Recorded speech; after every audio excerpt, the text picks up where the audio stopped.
there's always a number two who's waiting to become number one. You said you started your business young. We started yogurt when we were 25. Oh, right? you were super young too. Yeah, absolutely. And it's not like there was a shortage of digital marketing agencies out there when we started it. We just thought that we could do better than a lot of them, and then we would work on trying to be the best out of all of them. And that's a never-ending battle.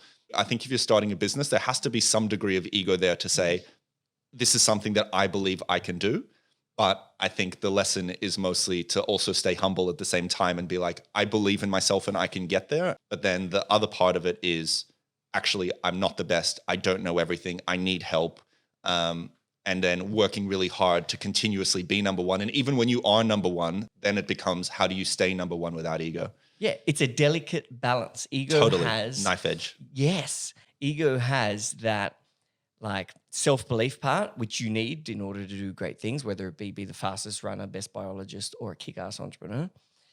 But ego also has, if it gets too big, the balloon gets too inflated, it can pop. And when it pops, you stop rising, you start falling. And it's because you're not trying anymore. But if it's at the right, just that delicate balance, it can keep rising at the right pace. Then that's ego. Yeah, yeah. I mean, it's just, I think you just have to be like in check with reality as well. I love when Jeff Bezos came out and said, Amazon's going to go bankrupt. And everyone was like, sorry, what? Like all the shareholders were like, sorry, I actually have a couple questions on that front. What do you mean it's going to go bankrupt? And he was like, it's going to be the same with every company ever. Amazon isn't a forever business. We're not going to be number one forever. And one day someone is going to beat us and we will not be the best anymore. And we will cease to be a company at some point, possibly while I'm still in charge. Now, admittedly, he said that, I think it was like within the last year or two. And right now, Amazon accounts for 51 cents out of every dollar spent on e-commerce globally. Oh my God. So half of e-commerce around the world, Amazon is responsible for. And he still came out and said, just by the way, we're going to get beaten. And I think that kind of shows that it doesn't make a difference how big you are. You have to be a realist about the world and what's happening around you, and that no matter how big you get, there's always someone who's going to be number two who's kind of gunning for your spot. We did some work with a company that did like custom-made suits. And so when we did that research, what was interesting is that they had constantly felt that their competition were other businesses that made custom-made suits, which makes sense, right? That is, if someone wants custom, someone wants custom.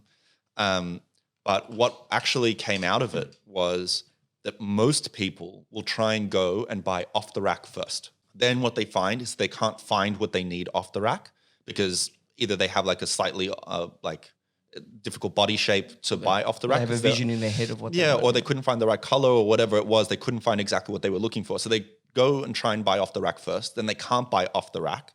And then they go custom. So what happened is all of a sudden your competitor set has changed.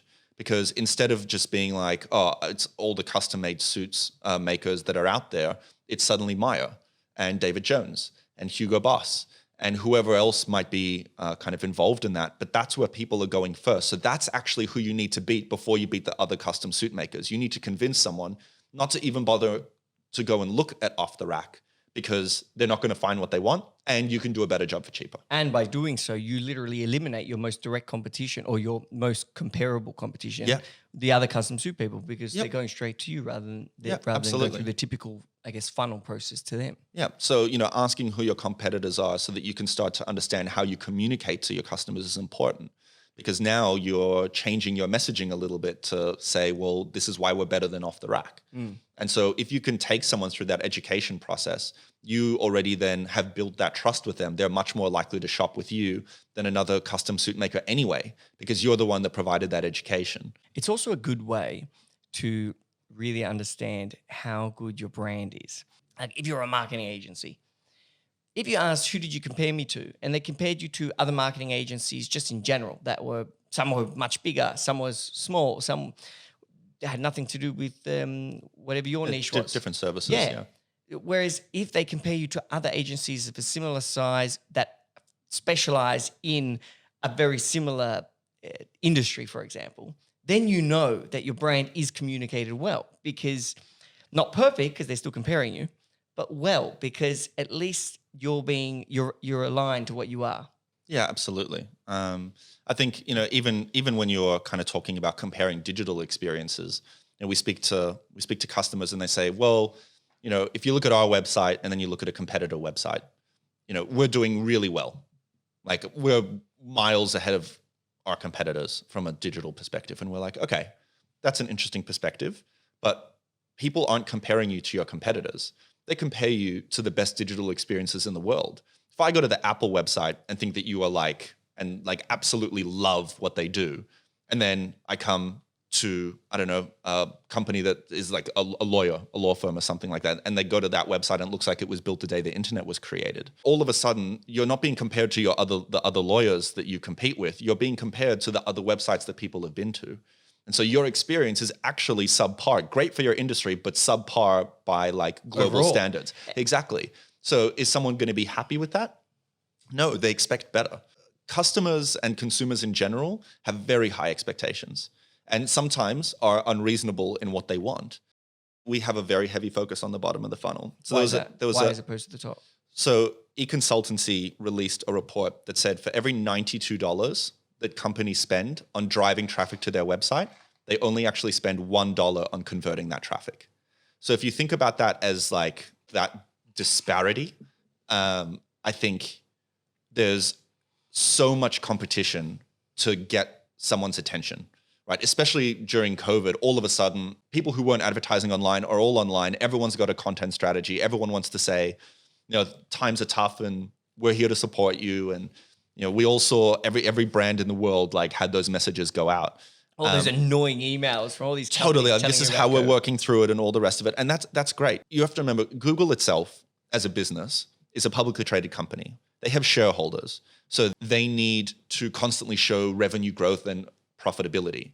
So they're always going to push and favor their own channels that deliver revenue, right? They're paid channels. So that system is built on getting more and more people into the top of the funnel to compete on price, which drives the cost of that traffic higher and makes it more and more difficult ultimately for people to compete. So it's more crowded at the top of the funnel than it ever has been. It's more expensive at the top of the funnel than it ever has been. And ultimately, you don't have a lot of control because everyone here was fine until Amazon came into the country, and then they understood that Amazon has much bigger budgets than we do. And eventually, they're going to start catching up and they're going to eat into our market share. You can't control that. What you can control is when someone lands on your website, you have 100% control over the experience that they have. Whether or not your website is fast, whether or not the content is good, whether you have the features and functionality that they expect, whether it has a logical flow, whether or not the checkout experience is easy, or whether or not, the inquiry process is easy. You control every one of those aspects.